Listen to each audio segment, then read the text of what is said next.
Matt, it's great to connect today. We both have a love for Stanford and speaking, so it's great to have you on the podcast today. Nate, great to be with you. Love to talk to a Stanford alum, and I look forward to the conversation. So, as you think about speaking successfully, especially when put on the spot, what simple, practical, underappreciated lessons would you most like to pass on to others? I really appreciate the opportunity to share my response to this. First and foremost, the ability to communicate spontaneously or planned is something that you can get better at. So many of us feel that it's either we're born with it or we're not. We have the gift of gab or we don't. And that is simply not true. We can all get better. Some of us might by nature or by experience have a leg up because we've just done it a little more often than others. But the reality is we can all get better. So that's number one. Number two, anxiety is normal and natural in high stakes communication situations. We can learn to manage the anxiety so we feel more comfortable and confident when we speak. And then finally, by leveraging changes in our mindset and the way we structure our messages, we can actually be effective in any communication situation, especially when put on the spot. Okay, so this first one I think is especially interesting too, because when I graduated college, I ended up working as a radio broadcaster, sideline reporter. So I would go to these college football games and interview the coach at halftime and do the post-game shows. And my mom calls me one day and she says, I can't believe you're doing this job, because if you remember in high school, you didn't talk. You didn't talk to me. You'd come home and you would be silent. You were a mute. And now you're talking all the time. And I would have never predicted that I would do radio broadcasting, but I got a little practice, and then I got some more practice, and then I just kept going. So this first lesson really kind of rings true with me. Yeah, you sound like my two boys. I am convinced my two kids are preparing to be CIA operatives because they don't say anything. So yes, no, exactly right. With a little practice, with a little reflection, we can get better at our communication for sure. So in terms of the next one, managing anxiety, what advice do you have for people? Like, how can we manage our anxiety? Yeah, so the first book I wrote is called Speaking Up Without Freaking Out. And it's all about very specific, academically verified and tested techniques for managing anxiety. And it boils down to two things. It boils down to managing symptoms and sources.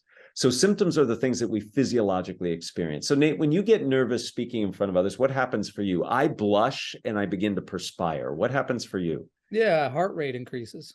Yeah. So these are normal and natural, and there are things you can do to adjust them. So for example, you can take a deep belly breath. If you've ever done yoga or Tai Chi, where you inhale and really fill your lower abdomen and then exhale. And the key to the exhalation is to do it slower than the inhale. You want your exhale to be at least twice as long as the inhale. And doing that just 2 or 3 times slows down that anxiety response. It slows down the heart rate, reduces your core body temperature, reduces the shakiness. So there are things we can do to manage the symptoms.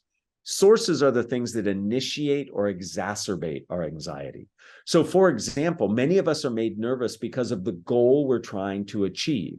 My students want to get a good grade. The entrepreneurs I coach want to get funding. You, Nate, might want to get your project or program approved. And what makes us nervous is we're thinking about what happens if that doesn't come through. So technically, what's making us nervous is our concern about a potential negative future outcome. So to short circuit that, we just become present oriented. Because by definition, if I'm in the present moment, I'm not worried about the future. So how do you do that? Well, do something physical. Do a little exercise, walk around the building, talk with people in advance of giving that presentation. That intimate conversation gets you in the present moment. Do like athletes, listen to a song or a playlist before you step onto the stage or walk into the meeting room. You can even do something as simple as start at 100 and count backwards by some challenging number. Try 17s or 13s. Just by virtue of focusing on that, counting backwards, you become present-oriented. So when it comes to managing anxiety, it's about symptoms and sources, and there are things you can do to address both. Yeah, really interesting. So as you know, this podcast is about simple, practical, and underappreciated. And one of your first insights is that something as simple as breathing can help us. And it's one of those things that we're looking for some sort of like maybe crazy, counterintuitive trick that will help us. But how much, like, how great is it that just focusing on our breath can actually help reduce those symptoms?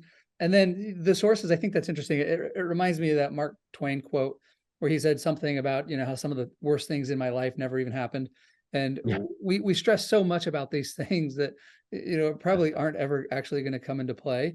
Another thought I had too is it reminded me, it's a little bit different advice than what you gave. I like your advice of being present focused.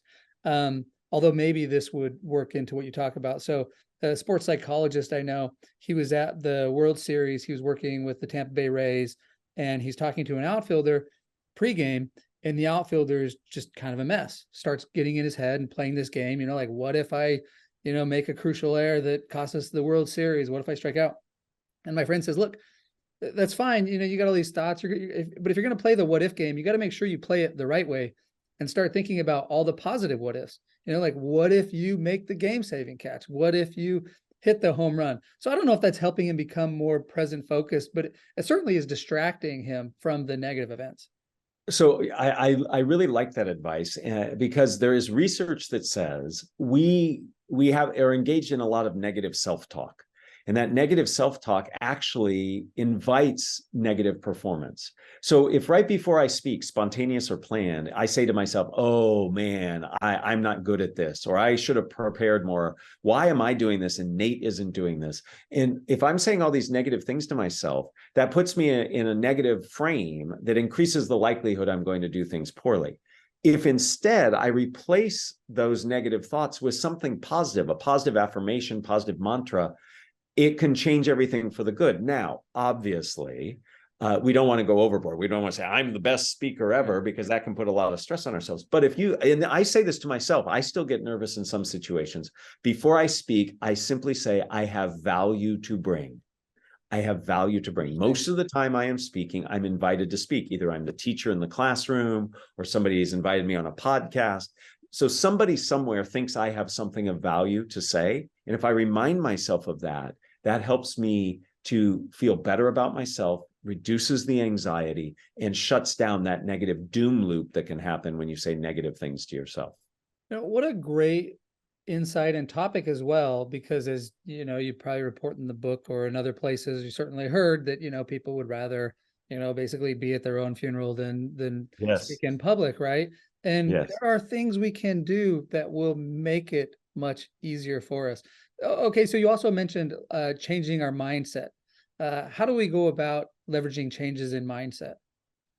So there are a lot of things I can say here. I dedicate the first four sections of my 6-step methodology are all about mindset. So let me just summarize a couple. Many of us, when we communicate, we want to do it right. Just like if you're an athlete, if you're an actor, a dancer, there are right ways and wrong ways to do those types of performances. But communication is not a performance. Communication is really about connecting.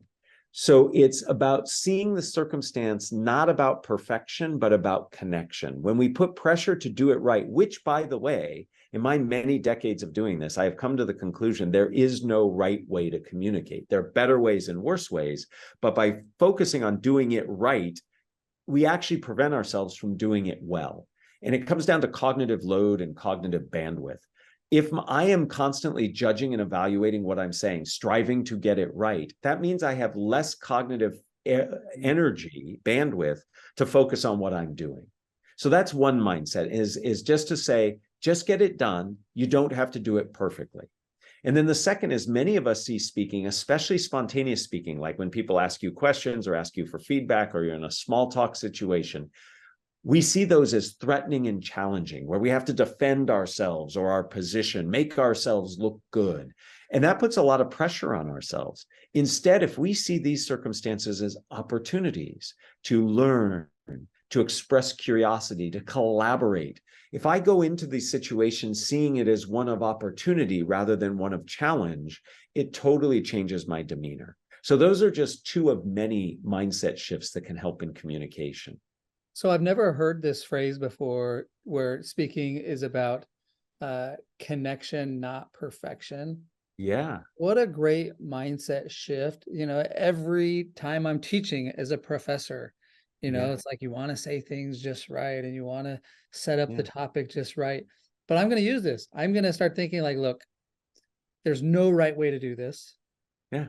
I just need to connect and I have value to add. I love that approach as well. I'm bringing value. And for me, this is about connecting. It reminds me of I was in an English class my sophomore year of college, and the professor said, write to express, not to impress. And Yeah. it was just a simple, a little simple Yeah. phrase like, oh yeah, don't use the big words. Don't try to impress people. Just Right. try to express yourself. Don't Yeah. try to be perfect when speaking. Just try to connect. That's right. So actually, I have to attribute that slogan, connection over perfection, to Joan London, the news anchor. I interviewed her for the book, and we were talking about it, and she actually summarized what I was saying in articulating it as strive for connection over perfection. So I love it. I love the express, don't strive to impress. All of these are really concise, clear ways to remind us of a very important truth. Yeah, very good. And then the last thing I'll say too, I remember this clearly still. I was in high school. I was at a high school basketball game. We're in the tunnel about to come out, and I'd played football. Football, you can get amped up because it's like so physical that the nerves didn't really ever bother me much in football. But Yeah. basketball requires a little more fine motor skills. And so you Yeah. had to find the right level of kind of activation. And I was feeling too amped up. Yeah. And my friend, I said I was nervous, and he said, you're nervous, I'm excited. Yeah. And just that little shift, I really like that. Like, oh, this isn't a threat to go play this basketball game. This is a real opportunity to go have the time of my life and play in front of the fans and the band's playing, on them. So I love this phrasing as well of like, this is an opportunity, not a Yeah. threat. That's absolutely right. And your friend, way back in that experience you had, is onto something. One of my colleagues and friends, Allison Woods Brooks at Harvard's Business School, did research on reframing the anxiety we feel in speaking as excitement. And it turns out when we do that, we actually perform better and feel less nervous. So your friend was onto something, perhaps even before she academically studied it. Yeah, great job. All credit to Ryan Harris. So yeah, this would have been 1997, 1998. So a couple of Yeah, decades ago. I don't remember the pub date of her research, but that's probably before that. Yeah, so he was ahead of his time in terms of sports psychology. There Well, you go. There you go. this is awesome. As you know, and as I mentioned, the point of this podcast is simple, practical, underappreciated. We're all speakers. We all speak. We all want to do a good job. And now you've given us such actionable tips. And I'm no longer going to stress about perfection. I'm going to be thinking about connection. And I really appreciate you taking the time to share these lessons with us today. Thank you, Nate, for the conversation. It was great. I loved getting to know you and reinforce some of the things that I think about and talk about all the time.